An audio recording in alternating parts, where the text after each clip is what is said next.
শুধুমাত্র অষ্টম শ্রেণী পাশে রাজ্যে আবারও গ্রুপ ডি নিয়োগের নতুন বিজ্ঞপ্তি চলে আসলো। জেলার কোর্টে নিয়োগ করা হবে এবং তুমি নিজের জেলাতেই কিন্তু পোস্টিং পাবে। অন স্ক্রিন তোমরা দেখতে পাচ্ছ, the candidate must have passed class 8 examination from any school under West Bengal board of secondary education or equivalent board recognise by the state government or central government. অর্থাৎ শুধুমাত্র অষ্টম শ্রেণী পাস হলেই কিন্তু তুমি এখানে অ্যাপ্লাই করতে পারবে জেলার কোর্টে এবং নিজের জেলাতেই কিন্তু তোমার এখানে পোস্টিং হবে।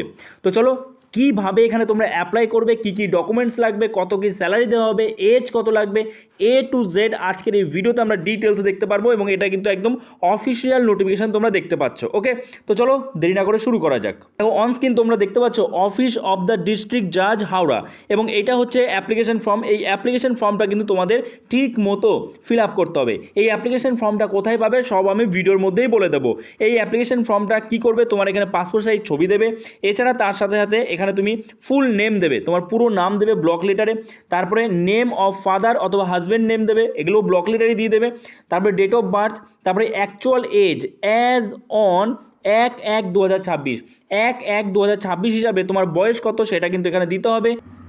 তো এরপরে তোমরা দেখতে পাচ্ছ এখানে মেল ফিমেল সিলেক্ট দিয়ে দেবে, তারপরে ন্যাশনালিটি দিয়ে দেবে, তারপরে whether any criminal cases are pending against you any of establishment, এখানে তুমি নো দিয়ে দেবে। যদি কোনো ক্রিমিনাল কেস থাকে তাহলে কিন্তু অ্যাপ্লাই করতে পারবে না। তারপর প্রেজেন্ট অ্যাড্রেস এখানে দিয়ে দেবে, মোবাইল নাম্বার দিয়ে দেবে। মোবাইল নাম্বার যখন দেবে অবশ্যই তোমার অ্যাক্টিভ যে মোবাইল নাম্বার রয়েছে সেই অ্যাক্টিভ মোবাইল নাম্বার দেবে। পার্মানেন্ট অ্যাড্রেস দিয়ে দেবে এবং অ্যাক্টিভ মোবাইল নাম্বার দেবে। আর যদি তোমার প্রেজেন্ট এবং পার্মানেন্ট অ্যাড্রেস সেম হয় তাহলে এখানে তুমি প্রেজেন্ট অ্যাড্রেস দেবে আর এখানে তুমি জাস্ট ডু লিখে দেবে, ঠিক আছে, পার্মানেন্ট অ্যাড্রেসে। আচ্ছা, তারপরে এখানে তোমার দেখো সিগনেচার করে দেবে এবং এর সাথে প্রয়োজনীয় যে ডকুমেন্টস, কী ডকুমেন্টস লাগবে, তোমার শিক্ষাগত যোগ্যতার যে সার্টিফিকেট আছে, মার্কশিট আছে, সেটা জেরক্স করে সেটা কী করবে, সেলফ অ্যাটেস্টেড করবে। অবশ্যই ডেট দিবে এবং তার সাথে তুমি যদি SC ST OBC হও সেই কাস্ট সার্টিফিকেট লাগবে। তার সাথে তোমার এখানে কিন্তু দিতে হবে আধার কার্ডের জেরক্স এবং তার সাথে তোমার পাসপোর্ট সাইজ ছবি দিয়ে দেবে 2 কপি, ঠিক আছে। আচ্ছা, তো দেখো এইভাবে কিন্তু তোমরা ফর্মটা ঠিক মতো ফিল আপ করবে এবং প্রয়োজনীয় ডকুমেন্টসগুলো তার সাথে দিয়ে দেবে। এইবার তোমাদের কিন্তু এখানে কোনো রকম এক্সাম হবে না, আগেই বলে দিচ্ছি, কোনো রকম এক্সাম হবে না, একদম ডাইরেক্ট ইন্টারভিউয়ের মাধ্যমে কিন্তু নিয়োগ করা হবে। এবং ইন্টারভিউ হবে কবে, ইন্টারভিউ হবে কিন্তু 20/6/2026, 20/6/2026 অর্থাৎ জুন মাসের 20 তারিখে কিন্তু তোমাদের এখানে ইন্টারভিউ নেওয়া হবে।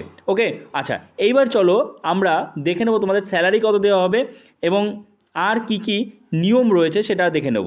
তোমাদের ইন্টারভিউটা কিন্তু হবে হাওড়া কোর্ট প্রিমিসিসে ইন্টারভিউটা হবে 20/6/2026 সকাল 11টার সময়। রিপোর্টিং টাইম দিয়ে দিয়েছে, এই যে দেখো, introduction relating to interview, Howrah court premises 20/6/2026 তোমাদের এই ইন্টারভিউটা হবে।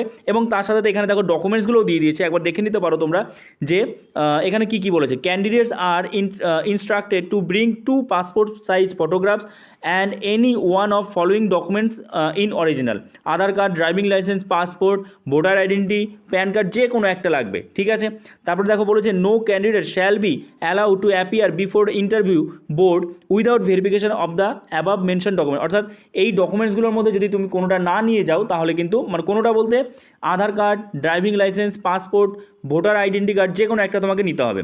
যদি কোনোটা না নাও, আইডেন্টি কার্ড না নিলে কিন্তু তোমাকে ইন্টারভিউতে বসতে দেওয়া হবে না। এবার দেখো এখানে তোমরা অন স্ক্রিন দেখতে পাচ্ছ যে তোমাদের যে অ্যাপ্লিকেশনটা সেটা কত তারিখের মধ্যে, মানে লাস্ট ডেট কবে, 10/6/2026 দুপুর 1টার মধ্যে কিন্তু তোমাদের এই যে অ্যাপ্লিকেশন তোমরা করবে, ফর্মটা ফিল আপ করবে, তার সাথে প্রয়োজনীয় ডকুমেন্টস দিয়ে এই ঠিকানায়, এই যে দেখো ডিস্ট্রিক্ট জাজ হাওড়া ইংলিশ ডিপার্টমেন্ট, এখানে কিন্তু তোমাকে পৌঁছে দিতে হবে। এবং তোমাদের 10 তারিখে যখন তুমি পৌঁছে দেবে, তারপরে 16/6/2026 অর্থাৎ 10 তারিখে তোমার ফর্ম জমা পড়লো, 16/6/2026, 16 তারিখে তোমাদের কি হবে, তোমাদের কিন্তু ইন্টারভিউয়ের জন্য যারা এলিজিবল ক্যান্ডিডেট সেই শর্ট লিস্টেড ক্যান্ডিডেটদের নাম কিন্তু পাবলিশ করা হবে অফিসিয়াল ওয়েবসাইট তোমাদের দেখিয়ে দিচ্ছি। তো তারপরে তোমাদের কিন্তু ইন্টারভিউ হবে।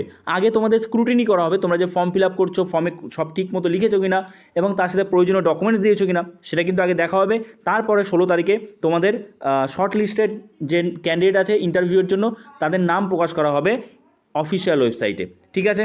এবং দেখো এখানে ওরা কিন্তু ডকুমেন্টসগুলো দিয়ে দিয়েছে with all testimonials including certificates regarding age proof, reservation মানে তোমার কোন ক্যাটাগরি এসসি এসটি ওবিসি থেকে বিলং করো কিনা, কোয়ালিফিকেশন, তারপরে experiences or any other relevant documents original along with 2 sets of attested self attested photocopies the interview will be conducted. মানে এখানে তোমাদের বলেছে তুমি যে ডকুমেন্টসগুলো দিচ্ছ সেগুলো 2 কপি করে কিন্তু দিতে হবে, 2 কপি করে, এবং তার সাথে তোমার কিন্তু এখানে অরিজিনালও নিয়ে যেতে হবে ইন্টারভিউয়ের সময়, ঠিক আছে। দেখো অন স্ক্রিন তোমরা দেখতে পাচ্ছ কোন পোস্টে তোমাদের নিয়োগ করা হবে। এখানে কিন্তু সুইপার বা কর্মবন্ধু প্রকল্পের আন্ডারে সুইপার পোস্টে তোমাদের নিয়োগ করা হবে। এজ বলা হয়েছে 18 থেকে 40 বছরের মধ্যে। Essential qualification must B a citizen of India এবং মাস্ট প্রসেস গুড ফিজিক্স আর ক্লাস 8 পাস তোমাকে হতে হবে। মান্থলি তোমাকে স্যালারি দেওয়া হবে 5,000 টাকা।